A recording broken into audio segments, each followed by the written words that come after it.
ये serial number 52 पर आते हैं बैंक अकाउंट नंबर में हम कंप्लीट अपना अकाउंट नंबर लिखेंगे 16 डिजिट का, जैसे मैंने अपना मेंशन कर दिया यहाँ पे 16 डिजिट का अकाउंट नंबर।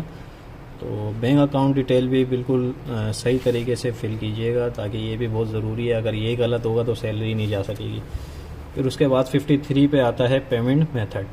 ये हमारा सेल्फ सिस्टम के होते हैं, तमाम बैंक्स के कोड अलग होते हैं। अब जैसे बैंक वाला बी वे इसका 9 है, अगर इसकी जगह नेशनल बैंक होता तो नेशनल बैंक का 4 है, इसकी जगह एमसीबी बैंक होता तो इसकी जगह 8 है, और इसकी जगह अलाइड बैंक होता तो इसका 1 है, अगर यूबीएल बैंक होता तो इसका 5 है। ये सारे कोड्स होते हैं जो सिस्टम में हम डालते हैं, तो ये सारे कोड्स भी मैं आपको प्रोवाइड कर दूंगा कि किस बैंक का क्या कोड है, ये भी मैं आपको सॉफ्ट कॉपी में प्रोवाइड कर दूंगा। और इसके बाद आते हैं हम थर्ड पेज पे। इसके बाद थर्ड पेज पे है जीपी फंड सब्सक्रिप्शन, और सीरियल नंबर 54 है, इस पर वेस्ट टाइप लिखा हुआ है। वेस्ट टाइप जीपी फंड का ऐसा होता है कि जीपी फंड का वेस्ट टाइप होता है 30 के बाद जो अप्लाई का ग्रेड होता है वो होते हैं 2 डिजिट, जैसे 3014। अगर ये 15 ग्रेड होता तो यहाँ पे मैं 3015 लिखता, अगर ये 16 ग्रेड होता 3016 लिखता, अगर ये 17 होता 3017, इस तरीके से होता है ये वेस्ट टाइप। मैंने यहाँ पे ये 14 ग्रेड था 301 लिखा।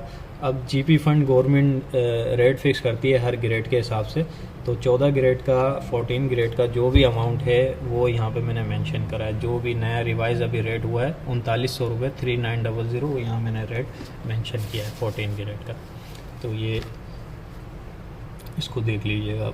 उसके बाद आता है सीरियल नंबर 56 इंटरेस्ट अप्लाइड। अब अगर कोई चाहता है कि मुझे जीपी फंड पे इंटरेस्ट मिले तो उस पर यस कीजिएगा, मैंने यहाँ पे यस पे टिक किया। अगर कोई चाहता है कि मुझे इंटरेस्ट अप्लाइड ना हो मतलब, तो उस पर वो नो पे टिक कीजिएगा, क्योंकि ये चीज़ें फिर हम सिस्टम पे अपडेट करते हैं।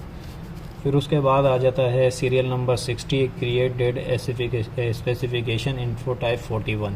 ये वही डेट ऑफ अपॉइंटमेंट वगैरह का कॉलम है, ये हम सिस्टम से जब फर्स्ट टाइम में डालते हैं तो यहाँ से ऑटो उठा लेता है, तो इसको आप फिल मत कीजिएगा, ये ज़रूरी नहीं है। ये सेकंड इंटरनल डेटा 63 पे 66 64 ये भी ज़रूरी नहीं है। 64 थोड़ा सा ज़रूरी है, जैसे अगर कोई ऑलरेडी एम्प्लॉय अपॉइंट हुआ और वो फाइलर भी है, अपना एनटीएन नंबर स्लिप पे शो करवाना चाहता है तो यहाँ पे अपना वो एनटीएन नंबर लिख सकता है।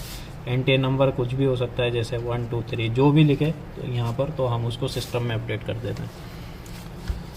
उसके बाद आ जाता है सीरियल नंबर 67 पे फैमिली इन्फॉर्मेशन। फैमिली इन्फॉर्मेशन में जैसे मैंने यहाँ पे serial number 1 2 mother father, mother का नाम फादर का नाम, और इसमें जेंडर है female male, date of birth, city of birth, nationality, और कितना % ऑफ शेयरिंग है 50-50% मैंने यहाँ पे इस तरीके से लिख दिया। जो भी जैसा भी भरना चाहता है वो अपनी हिसाब से परसेंटेज बना के भर सकता है। फिर उसके बाद आता है 68 रिकरिंग पेमेंट्स हमारे सिस्टम की लैंग्वेज है अलाउंसेस के लिए। तो अलाउंसेस जो भी टीचर्स को अलाउंसेस मिलने हैं इस 14 ग्रेड में वो मैंने यहाँ मेंशन किए हैं। तो यहाँ पर है हाउस रेंट नंबर 1 पे 1001 इसका कोड है, उसके डिस्क्रिप्शन है हाउस रेंट, और हाउस रेंट मिलना कितना है 14 ग्रेड को 3321 ये मैंने मेंशन करा है। जो इस 14 ग्रेड में अमाउंट मिलना चाहिए वो सारा मैंने इसमें मेंशन करा है। सबसे पहले हाउस रेंट है, फिर ये कन्वेंस है 1210, मेडिकल है, टीचिंग अलाउंस का मैंने यहाँ पे मेंशन कर दिया। उसके बाद 2347 ये एडॉप्ट वाइज जो गवर्नमेंट ने अभी 15% लगाया वो है। फिर ये 2349 जो है डिफरेंशियल अलाउंस है, ये गवर्नमेंट ने ऐसा किया है कि 1 से लेके 15 ग्रेड वाले को 34.35% दिया है 2017 की बेसिक का, और 16 से 22 ग्रेड वाले को दिया है 31.7 2017 की बेसिक का।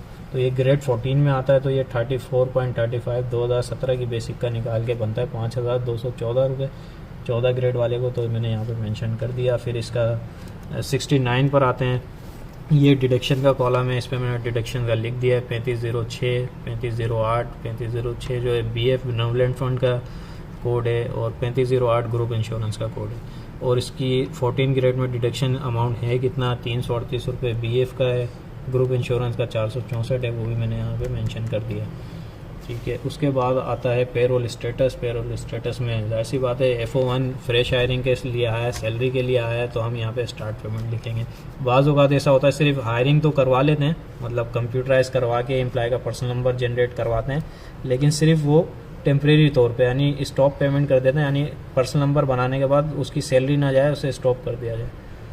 तो ये तो फ्रेश हायरिंग है। आप मतलब इसमें तो बाज़ होगा यानी मेजोरिटी यही होती है ज़्यादातर लोगों की स्टार्ट पेमेंट की, के साथ साथ मतलब कंप्यूटराइज करने के बाद सैलरी भी रिलीज़ हो।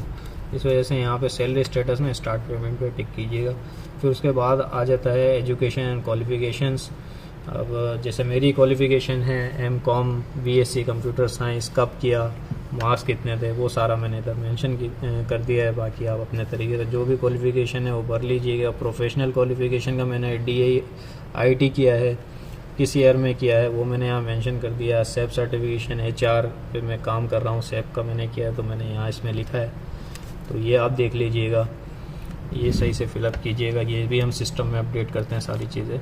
फिर उसके बाद यहाँ प्रिपेयर्ड बाय पे आ रहा है। इसके अंदर जो डिपार्टमेंट का DDO होता है वो DDO साइन और स्टैम्प करता है।